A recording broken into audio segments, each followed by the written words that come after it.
Honesty is the best policy. David, Tom, come in. Picked you for a vital mission. Could be dangerous. Reason I've chosen you, expendable, no damn use. Doesn't matter if we lose you.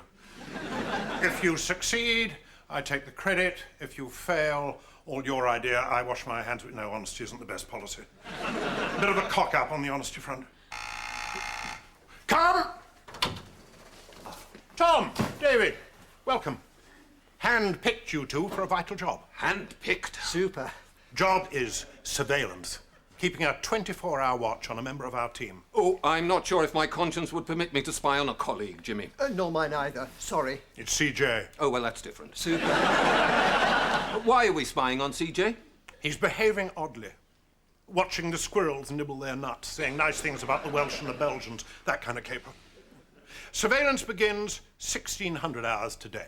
Today? I'm not sure if I can today. Prue's making fish pie. Fish pie? Did Julius Caesar say, cross the Rubicon? I'm not sure about that today. Mrs. Caesar's making stuffed peppers. Get to it!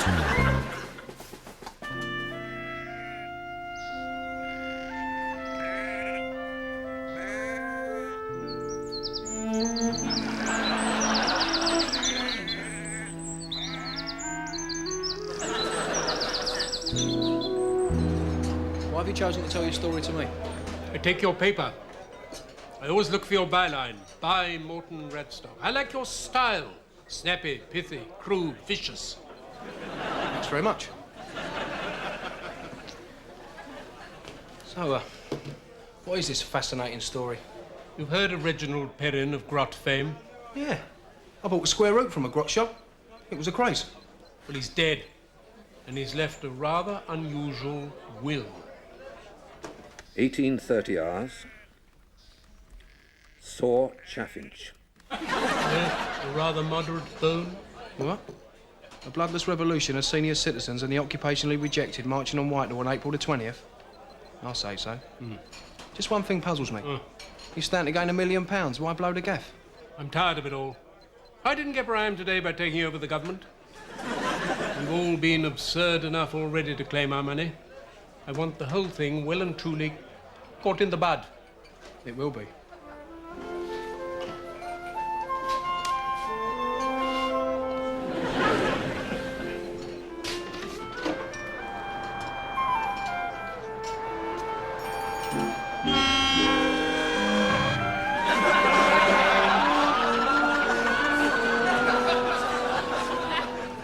Quarry returned alone, 1927 hours.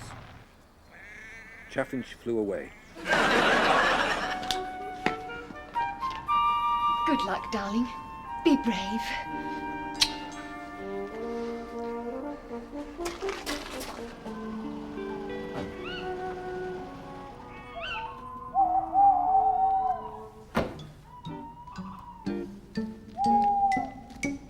Anything? You came home 1927 hours alone. Since then, nothing. But you won't be bored. The place is alive with tawny owls. Super. That should keep me amused during the 6 hours till dawn.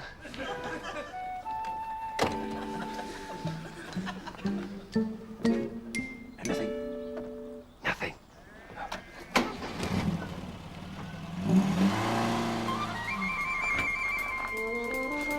It's him! Jump in!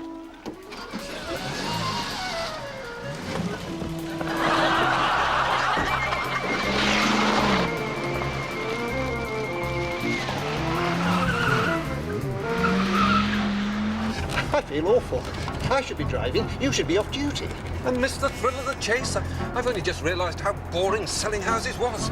All this excitement, and I'm going to marry Linda again. I feel a new man. Don't you feel a new man? No, I feel sick. Damn and blast it, we're losing him. This car just hasn't got the juice. In that case, do you think you could stop and I can throw up in those bushes? We may find him again.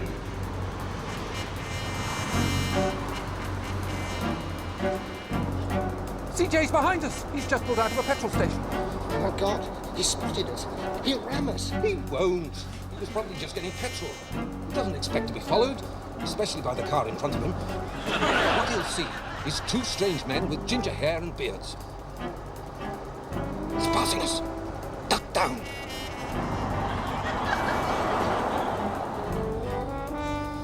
We really should have synchronized our disguises. We're going to look ridiculous if we have to follow him in somewhere. Oh, my God. Might we? I'm sorry this pub's so drab, but I calculated it was halfway between my home in Virginia Water and your newspaper office in Wapping. I have nothing to do with Wapping anymore. What can you mean? I've been made redundant. I was told I was too old.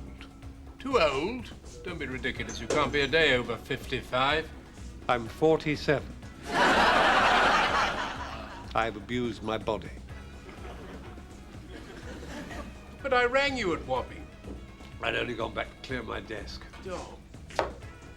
So the first journalist I pick gets run over by a lorry carrying deep-sea aggregates. The second one's only there to clear his desk. Hell's bells! I fitted Fleet Street, not Wapping. I fitted low life, not high tech. That's why I still have a news sense. I still have a nose for people. Take those two men who just come in.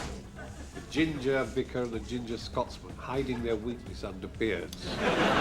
What's their game? Gay, of course.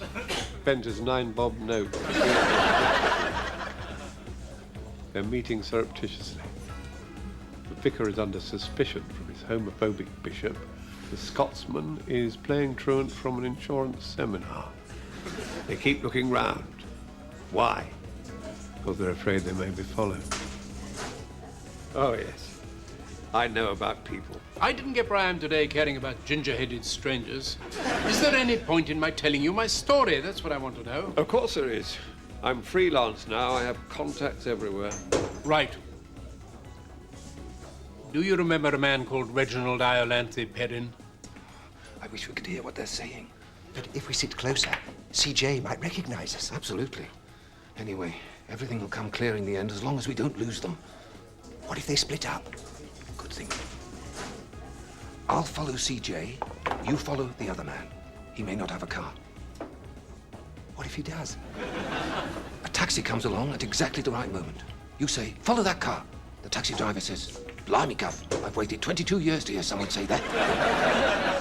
Amazing. Very interesting. Have I put the cat in the china shop? You have indeed.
That's very interesting.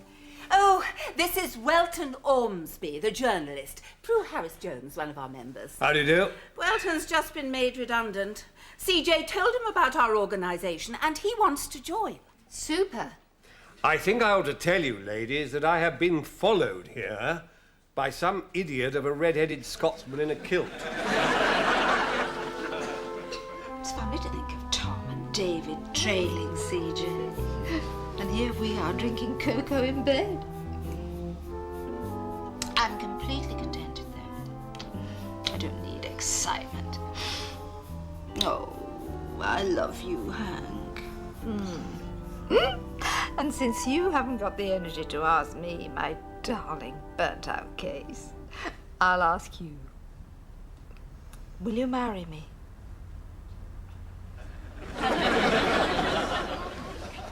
So the man I followed is our first real recruit? Yes. Oh, God. And I thought I was doing so well. I didn't even think he knew he was being followed. I'm a complete failure. Never mind, darling. I love you, even if you are a complete failure. This is Welton Ormsby. I've seen you before. You can't have done. I wasn't even there. You weren't even where? Wherever you saw me. You're the ginger vicar. Scotsman! I saw through you straight away. CJ was trying to recruit Welton, and there you were, putting a tail on him. Frightfully embarrassing. I hope he never finds out. I feel really guilty. Don't feel embarrassed, don't be guilty. He wasn't recruiting, he wanted me to do a story about you. He wanted me to blow your whole operation sky high. The bastard! I felt I must apologize face to face. It was appalling of me to suggest that because I'd bought you 5 dinners and 2 lunches, I could expect you to come to bed with me. If I'd bought you 15 or 20, I still wouldn't have that right. No. Oh, God, Geraldine, why are you so beautiful? How's your melon and Bayonne ham? Don't change the subject. You're wonderful, actually. The melon is so juicy and the ham is perfect. How's your warm salad? Very good. The dressing's exquisite. But if we did have 15, 20 dinners together, I'd like to think you would want to come to bed with me. So if after 20, why not after 8? Oh, Geraldine, I feel so good tonight. I feel in mint condition. After 20 dinners, Bunny, who knows? After 8, mint condition or not, I'm afraid you have no chance. You're a very hard woman, Geraldine. Oh, waiter, I've changed my mind about my place. I think I will have it off the bone after all.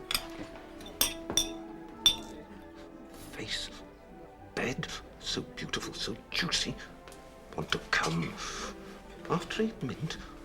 My place. Have it off. God, I'm engaged to Linda. I shouldn't be burning with jealousy of CJ. Geraldine, I can't go through any more dinners like this. It gives me the most dreadful pain in a place where no man likes to get a dreadful pain in. I can't stand it, Geraldine. So if you can't see your way, and you can't, then I believe, regrettably, we ought never to see each other ever again. Oh, well, that won't be very easy. Mrs. Perrin's invited me down to monitor your progress towards absurdity tomorrow. Miss Hamstraw's just coming up the drive. I meant to warn you she was coming. I knew anyway. A little bird told me last night. Oh, it did it? Good morning, everybody. Oh, good morning, Mr. Crawford. Stunner, isn't she? Damned handsome woman, isn't she? Where shall I sit? A seat here. Kitchen chair for me. No, I insist. Well, thank you. All pals together. Oh, thanks, Hank. Much appreciated. Right. Something to tell you, CJ. David and Tom had you under surveillance. Wixton Appleby, to whom you sold your story, turned up here last night. Didn't do your bidding. Joined us. A tricky coast, journalist. How's it feel knowing everyone knows what a bastard you are, you bastard? Very well. The pigeons are well and truly out of the bag.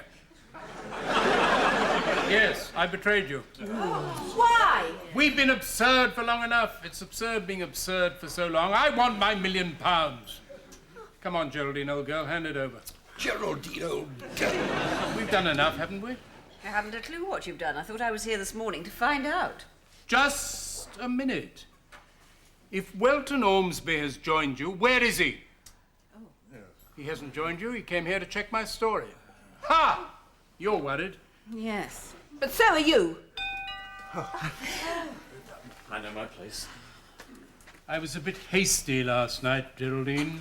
I've had an excellent report from the Slugsworth Tandoori, Miss Hextall.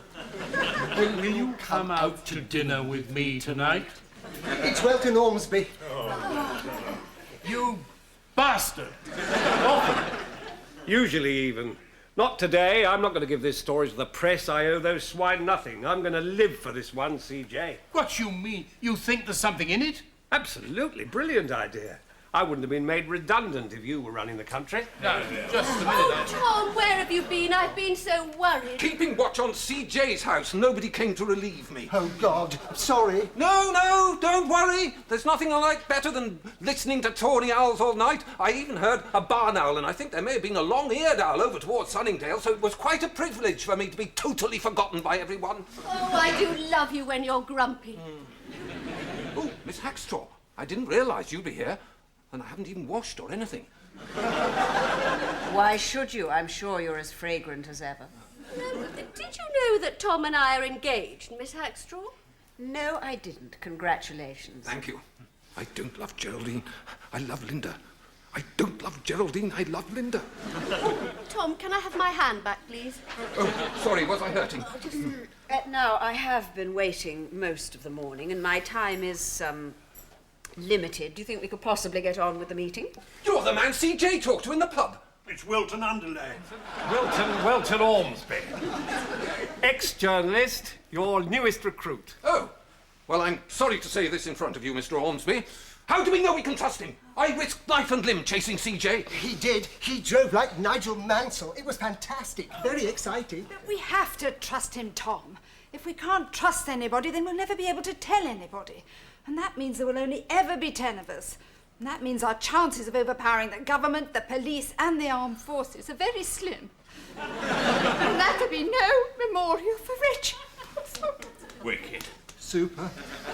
Well spoken, that former secretary with legs that go on forever. I hope you will trust me, because if you aren't going to trust me, how can you trust CJ, alias Conniving Judas? You have a point there, Mr. Ormsby. How can we trust you, CJ? A leopard never changes its spots twice in the same place. You can trust CJ. I can vouch for him. Vouch for that par-mad, sex-crazed lounge lizard? It's simple. If what you are doing is absurd, then to nip it in the bud must be sensible. If CJ is being sensible, he doesn't qualify for £1 million. Hey, what's all this about £1 million? You've opened a whole new can of pots there, calling the kettle by any other name. I told you about Reggie's will. I didn't tell you how much we would all get. I see, so you're all going to get stinking rich, except me. Well, if you prove useful to us, we'd be prepared to do the decent thing. Absolutely. Well said. That. What is the decent thing? A small levy on our legacy. Even 1% would be £10,000. I suppose it's only fair if he proves useful. I could be your press officer.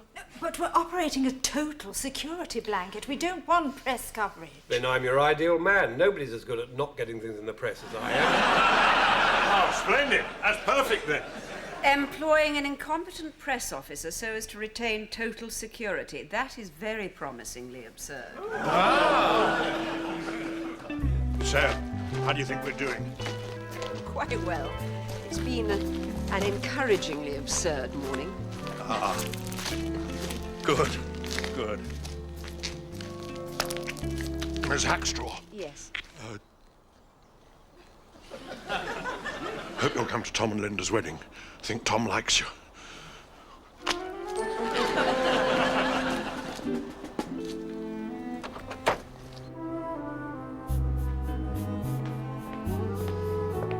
Hello, darling. A kiss for your burnt-out case. No, something even nicer than a kiss. Don't think I've got the energy for anything nicer than a kiss. No. A question. I asked you before, but you were asleep. Well, that figures. Will you marry me? What? Well, I love you. I want to spend the rest of my life with you. Wicked. Does that mean yes? Yes, of course. Good! Oh! Right. Big push is on. Those of you getting married on Saturday, forget your nuptials.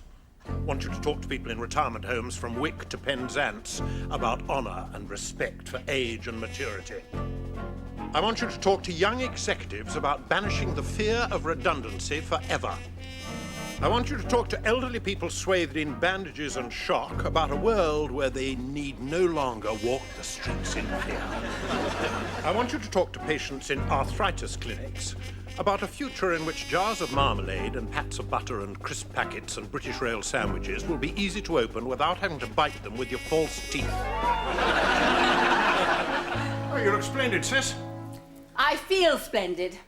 6 more recruits for the revolution today. A neurotic stock controller, a fishmonger's widow with a fear of being mugged, a rheumatic retired headmistress, a bored 87-year-old film critic, a sacked recruitment officer, and an undertaker with a deep fear of death. What are all those medals? No idea. I bought them in an antique shop in Tewkesbury. Jimmy. All right. Well, come on then. They owe it to Tom and Linda to be on time, both damn good blokes. Especially Linda. Go on, wedding party, quick march.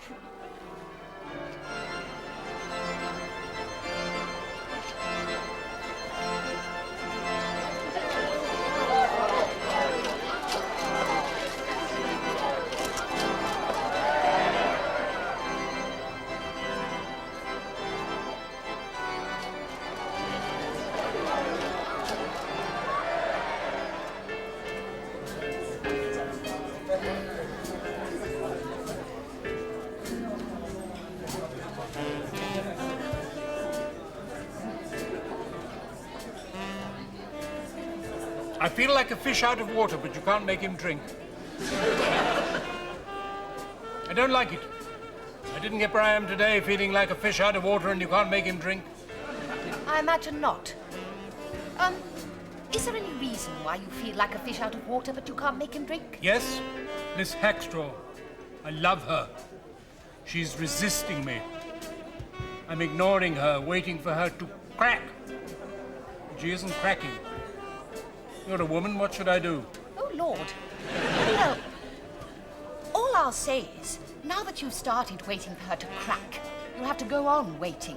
You can't change horses in midstream before the stable door is closed. Oh, dear. Tom, how would you like to come into partnership with me? Maysby, Smythe and Patterson estate agents. It has a ring to it, does it not? No. Oh, all right then. Well, Patterson and Maysby, Smythe. No, it isn't that. I'm involved in something far more exciting than being an estate agent, Alan. God. Good God, what? Lips are sealed. Security. You, Jones' ex, Tony Webster, didn't you, Tim? What was he really like? Oh, nothing to worry about. He's a twit. He had this absolutely idiotic, utterly infuriating habit of saying great all the time. Super. Wicked. How's he liking New Zealand? Oh, says it's great. Super. Wicked. Hello, Prue. I'd ask you to dance with me if I hadn't got a rather peculiar pain. Oh, it's nothing serious, I hope, Doc. So do I. Talking of peculiar pains, I saw you chatting to CJ earlier. Not being inquisitive, but what were you discussing? It was confidential. I thought as much. Is he still seeing her? Doc! It's Miss Hackstraw. She consistently refuses me. I don't blame her. I should abandon hope. But I'm incapable of leaving the field clear for that conceited, pompous bastard. What shall I do, Prue? I don't think you need to worry about leaving the field clear.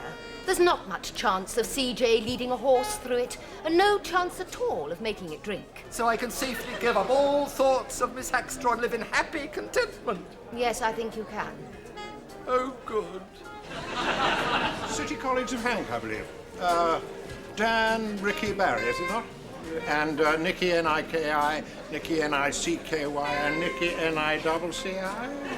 Jolly good. Hank, burnt out, discarded like used condom, pardon my French, bad share. Any of you frightened of the same fate? Well, ever are, come to us. We have certain plans. Can't say more. Security. Sure you understand. Leave it at that, eh? Said enough. Possibly too much. Is anybody sitting there? No, nobody wants to talk to me. I'm a bore. Oh, nonsense. I've seen streams of men talking to you. Asking advice. Oh, dear, I was going to ask your advice, too. You're so, If you say sensible, I'll scream.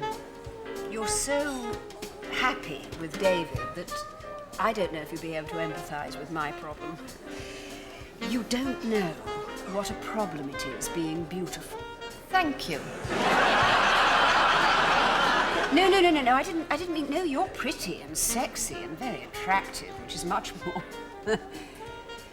No, time is passing. How do I get what you've got? What? What have I got? A man you can share identical sweaters with for the rest of your life. How can I get a man for the rest of my life? Luck and unselfishness. 2/3 of it's luck. The other third is down to caring more for your man than you do for yourself. Oh, dear. Oh, Tom, I do love you more than my first husband. Oh, good. But Linda, I was your first husband. Sorry, bit of a cock up on the footwork front. Well, have I hurt you? It's just that I miss Reggie so much. Ah, yes. Awkward Coves weddings always bring on the waterworks. Did you love Tony Webster? At first. One day will you say you love me at first? I will love you forever. Getting my energy back. Let's go off and go to bed, Mrs. Milbeck. Aren't you ever going to ask me out for dinner, Jim? Well, blow me over with a pickled gherkin. I was just trying to pluck up courage to ask you that. Am I so fearsome? No. It's just man of action, not words. Unfortunately, I never saw any action. Have some soon. Revolution. Shh. Security. True.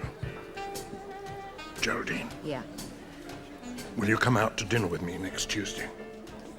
that would be delightful.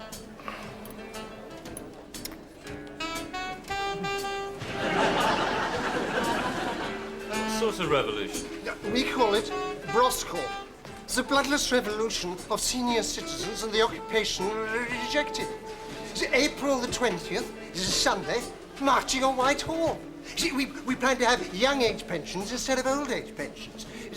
Age hostels instead of youth hostels. There's no redundancy. Hello, darling. Is he boring you? Well, not at all. He told us all about the revolution. Its aims, its policies, its achievements. Even the date. Fascinating. Do you know who that was? Broadly speaking, no. Adam, Linda and Tom's son. He works for the BBC. Super. No, it isn't super, you fool. You've just done what CJ tried so hard to do and failed. You've just blown the whole thing. Super. Oh, dear.